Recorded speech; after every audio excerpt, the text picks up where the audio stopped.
Dari semenjak lahir memang saya terlahir dari seorang petani.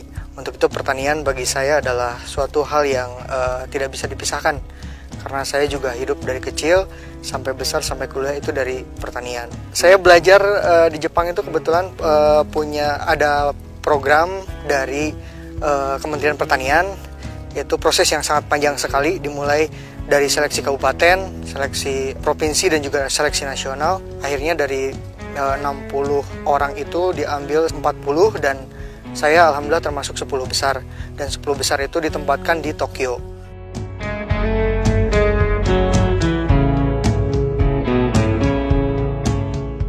Magang pertanian ke Jepang, kira-kira apa saja yang dipelajari?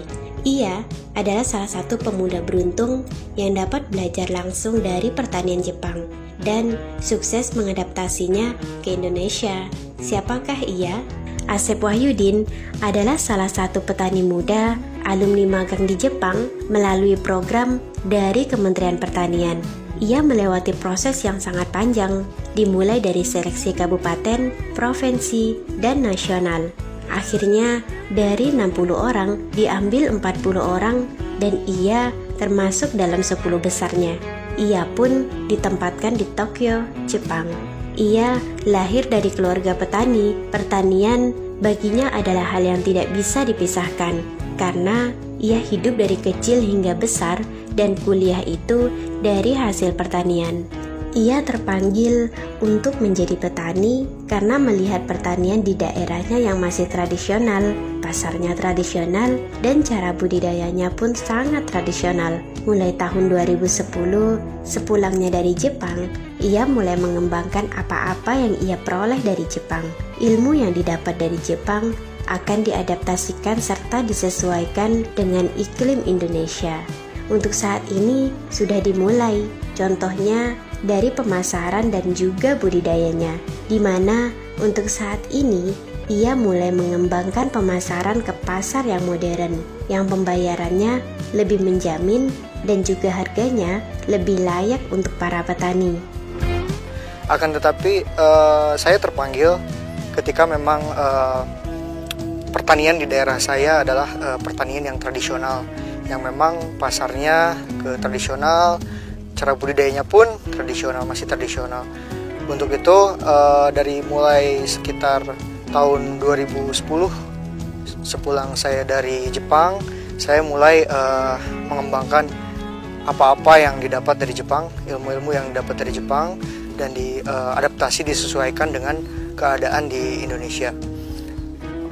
Sebagai contoh dari pemasaran dan dari juga budidaya, di mana untuk saat ini kita mulai mengembangkan di pemasaran untuk ke pasar yang modern, yang pembayarannya lebih menjamin dan juga harganya lebih layak untuk para petani.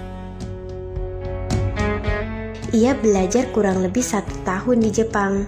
Di sana, ia belajar pertanian dari hulu hingga ke hilir, dari mulai budidaya sampai ke proses packaging, bahkan hingga ke pemasarannya. Menurutnya, proses di Jepang itu sangat efektif dan efisien sekali. Masa belajarnya sendiri, kebetulan saya belajar selama kurang lebih 1 tahun di Jepang itu. 1 tahun, yang mana di sana saya belajar pertanian dari hulu sampai ke hilir, dari mulai budidaya sampai ke proses proses packaging sampai ke pemasaran, yang mana proses pemasaran di Jepang itu sangat-sangat efektif dan efisien sekali. Jepang sangat dikenal dengan industri pangan dan pertaniannya. Sistem pertanian di Jepang sudah menjadi rahasia umum di seluruh dunia, mempunyai sistem kerja yang baik. Pertanian di Jepang berkembang dengan pesat, didukung oleh kebijakan dari pemerintah Jepang yang menerapkan 4 pilar pembangunan pertanian Jepang. Kemajuan pertanian Jepang juga bisa dilihat dengan berkembangnya sistem pertanian urban. Bahkan, pertanian urban di Jepang kini menjadi andalan untuk memasak produk-produk pertanian yang segar, sehat, dan cepat. Berikut beberapa hal yang membuat pertanian Jepang begitu maju. Yang pertama, tingginya perhatian pemerintah di bidang pertanian. Lalu, harga produk pertanian dikontrol oleh pemerintah. Petani diberi hak kepemilikan lahan yang luas, teknologi pertanian yang canggih, serta tingginya etos kerja para petani. Menurut Asep Wahyudin, banyak sekali hal yang paling utama yang ia adaptasi ke Indonesia. Salah satunya kerja keras dan kedisiplinan waktu. Karena itu adalah salah satu modal orang Jepang untuk mereka maju. Menarik sekali. Hal yang paling utama yang memang kita adaptasi ke Indonesia itu adalah etos kerja dan kedisiplinan waktu. Karena itu adalah salah satu modal orang Jepang untuk mereka maju. Untuk saat ini, Asep Wahyudin juga mengelola sebuah stasiun radio yang mana tema radio tersebut adalah radio petani. Karena ia ingin mengangkat petani. Pada dasarnya, ia mendirikan radio tersebut untuk menyampaikan informasi dari pasar ke petani karena terkadang petani tidak tahu harga yang ada di pasar. Petani hanya menyerahkan kepada pembeli tanpa tahu harga pasar itu berapa. Kebetulan pula, ia memiliki rekan untuk informasi di pasar-pasar terdekat seperti Pasar Maja, Pasar Keramajati, dan lain sebagainya. Ia mengupdate harga terbaru, lalu ia siarkan di radio. Menurutnya, radio adalah salah satu hiburan yang murah, serta bisa dinikmati oleh para petani.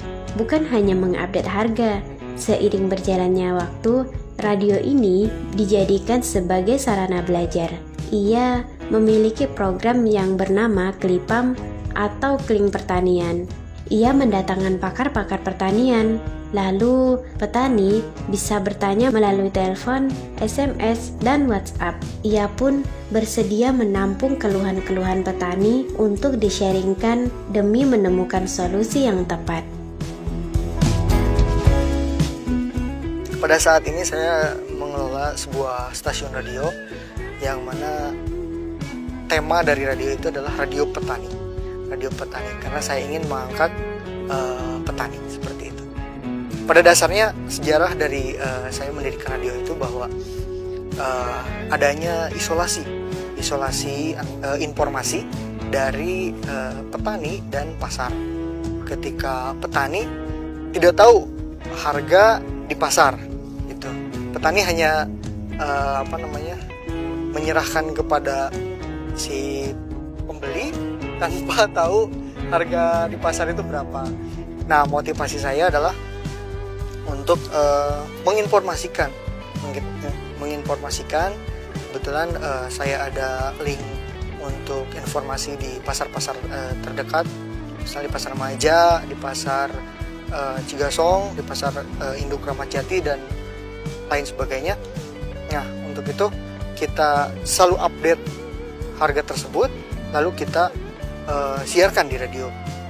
Karena radio adalah salah satu hiburan yang murah yang bisa dinikmati oleh para petani.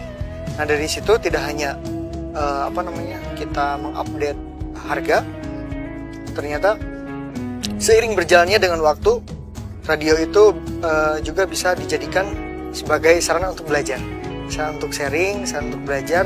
Karena kebetulan kita juga ada program yang namanya Klintan atau Klinik Pertanian, yang mana kita mendatangkan pakar-pakar pertanian di situ, dan lewat via telepon, SMS, WhatsApp kita bisa menampung keluhan-keluhan dari para petani, apa keluhan mereka, dan bisa kita sharing solusi-solusi problem solving yang memang kita bisa berikan.